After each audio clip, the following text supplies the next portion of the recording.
अग्नि फीनिक्स ने झुलसते हुए आंसुओं की एक बूंद बहाई। आंसू चमड़े के जूतों पर गिरे। आदमी ने जल्दी से चमड़े के जूते उठाए और जांच की। उसने पाया कि उसके जूते का निचला हिस्सा भी जल गया था। आदमी ने उसे दोष नहीं दिया। इस गर्म आंसू ने उसे बेहद सदमा पहुंचाया। जलते हुए अग्नि फीनिक्स को देखकर आदमी इसे सहन नहीं कर सका। उसने सीधे भारी बेड़ियां खींच दीं।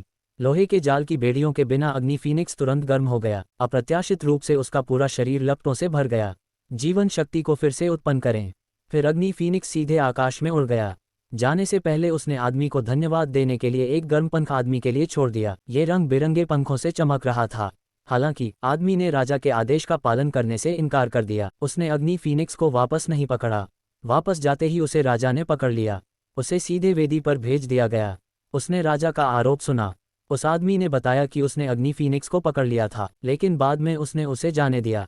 जब आदमी ने अपनी बात खत्म की तो पूरा नज़ारा गड़बड़ा गया। ये देखकर कि कोई भी उस पर विश्वास नहीं कर रहा है, आदमी ने जल्दी से अग्नि फीनिक्स को बाहर निकाला और अपने पंख को दे दिया। लेकिन उस समय पंख लोहे के टुकड़े की तरह मंद रोशनी में लिपटा हुआ था। राजा ने तुरंत उस आदमी का सिर काटने का आदेश दिया। इस समय मूल मंद पंख जल गया। महल के शीर्ष पर अचानक एक अग्नि फीनिक्स प्रकट हुआ। चारों ओर चक्कर लगाने के बाद वह सीधे मीनार की नोक पर रुक गया। उसके शरीर पर पड़ने वाली चमकदार रोशनी ने सीधे पूरे महल को रोशन कर दिया। अग्नि फीनिक्स की उपस्थिति ने साबित कर दिया कि आदमी झूठ नहीं बोल रहा था। लोगों को जयकार करते देख राजा को उस आदमी को जाने देना पड़ा और उसने उसे एक खूबसूरत सूट दिया।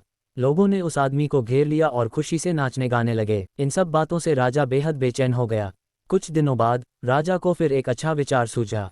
उसने बर्फ और हिम साम्राज्य की राजकुमारी से विवाह करने का बहाना बनाया। उसने उस व्यक्ति से बर्फ और हिम साम्राज्य जाकर राजकुमारी को वापस लाने को कहा। वह व्यक्ति लंबी यात्रा के बाद बर्फ और हिम साम्राज्य की तलहटी में पहुंचा। उसे उम्मीद नहीं थी कि बर्फ और हिम साम्राज्य गौसोंगरुयुन के बर्फीले पहाड़ पर है। वह व्यक्ति 3 दिन और 3 रात चढ़ाई करता रहा और आखिरकार बर्फ साम्राज्य के द्वार पर पहुंच गया। ये देखकर कि द्वार पर कोई पहरेदार नहीं है, वह व्यक्ति चुपके से अंदर जाना चाहता था। अप्रत्याशित रूप से अगले ही सेकंड में उसके सामने एक पारदर्शी बर्फ की दीवार ने उसे रोक दिया। जब व्यक्ति ने अपने सामने बर्फ की दीवार को देखा तो वह कुछ नहीं कर सका। उसकी जेब से फीनिक्स की बारिश निकल आई।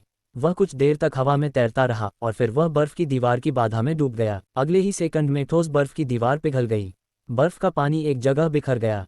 आदमी के सामने एक शानदार क्रिस्टल महल दिखाई दिया। जब वह जियो माजू को देखने के लिए मुड़ा तो उसने पाया कि उसके पीछे ये खाली था। जियो माजू गायब हो गया था। उसे नहीं पता था कि जियो माजू को अभी अभी पिघले बर्फ के पानी में बहा दिया गया था। वह बर्फीले पहाड़ की तलहटी में गिर गया। सौभाग्य से उसके जूते बर्फ के पानी से जम गए थे। बचने का यही एकमात्र रास्ता था।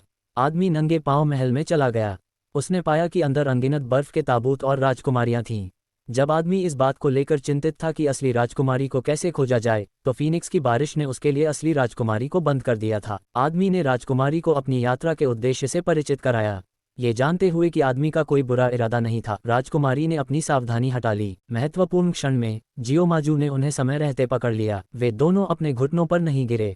उस आदमी को राजकुमारी को सुरक्षित महल में वापस लाते देख लोगों के दिलों में उसकी स्थिति और भी ऊंची होती जा रही थी। राजा का दिल फटने वाला था। इसके लिए उसने उस आदमी को एक और असंभव कार्य भेजा। उसे रहस्यमय समुद्र में जाने और सभी दुष्ट दिग्गजों को मारने दो।